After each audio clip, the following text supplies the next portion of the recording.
Have you ever noticed that the harder you chase someone, the faster they seem to run? It's like you become a magnet for your own anxiety. Every message, every plan, every late-night scroll becomes proof that you need them to feel all right. But what if I told you chasing isn't the problem? It's the energy behind it. When you change the energy, everything changes. Stay with me, this isn't manipulation. It's a way to become the person people notice and, more importantly, respect. Years ago, I chased someone until my world shrank to the size of their replies.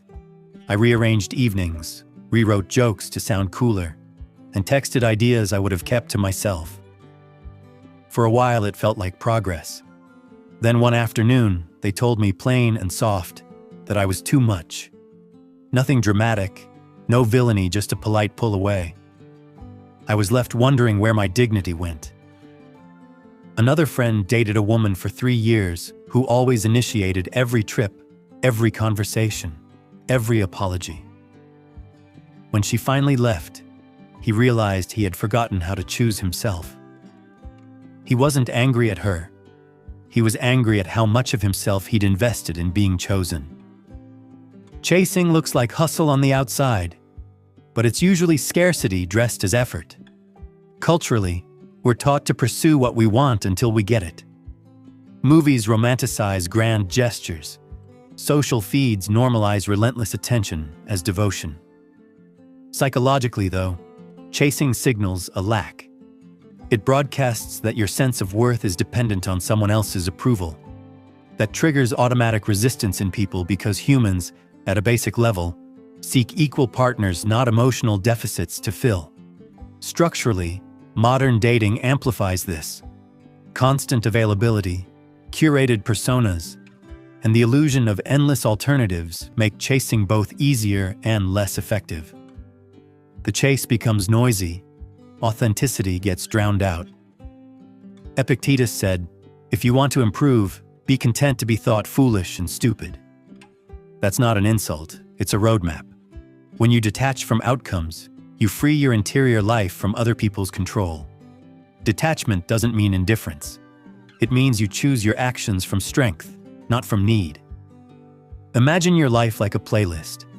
If one song dominates everything else, you stop hearing the melody. Broaden your mix. When your attention spreads across work, friends, craft, and curiosity, you become less reactive and more magnetic. So how do you actually make that shift? First, stop tying your identity to one person's response. Your worth isn't their notification tone. Start small. Commit to one thing that lights you up and protect the time for it like it's a meeting with a CEO, because it is. Show up for your projects, your workout, your small creative stubbornness. When you cultivate competence and curiosity, you bring a steady center into interactions. People don't chase scarcity. They lean toward presence, competence, and calm. Second, set boundaries that preserve your energy. Boundaries aren't punishments. They're statements of self-respect. If you notice you're always the one rearranging plans, stop. If the pattern is imbalance, be the first to fix it by saying no to being the only giver. This creates a humane economy in your relationships. Everyone brings something, nobody drains the reserve. The man who knows his limits becomes rare and attractive because he refuses to be diluted by other people's needs. Third, practice what I call active solitude.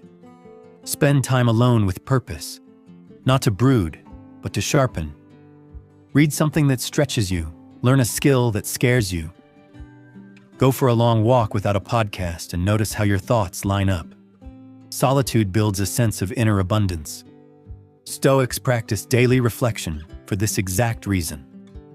Marcus Aurelius wrote in his journal to remind himself who he wanted to be, independent of what others did. You can do the same. When your inner life is rich, you no longer seek people to complete a story you can finish yourself.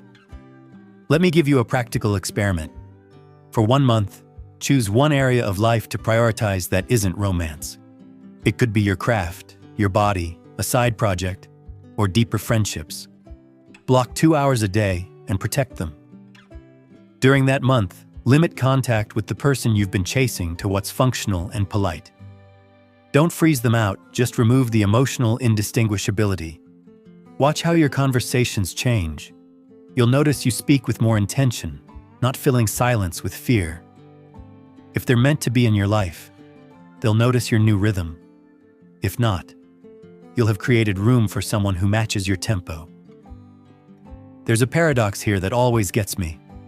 When you stop needing someone to feel alive, you often become the kind of person others can't help but be drawn to. Not because you played some game, but because you lived with dignity. Confidence is quiet. Desperation screams.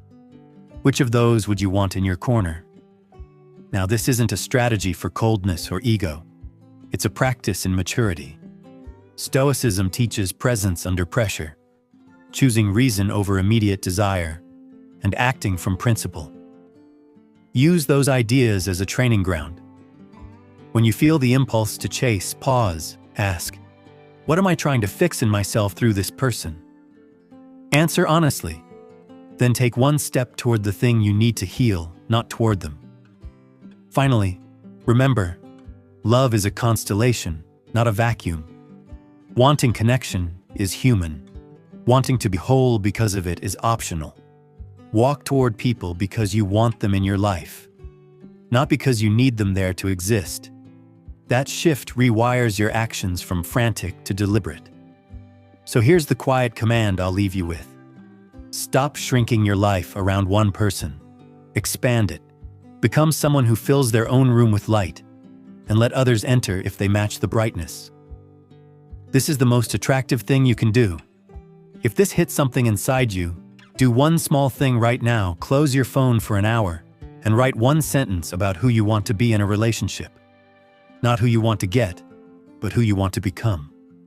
Hold that sentence like a compass. Live toward it. And if you want, share that sentence below. I'll read them. Keep moving forward.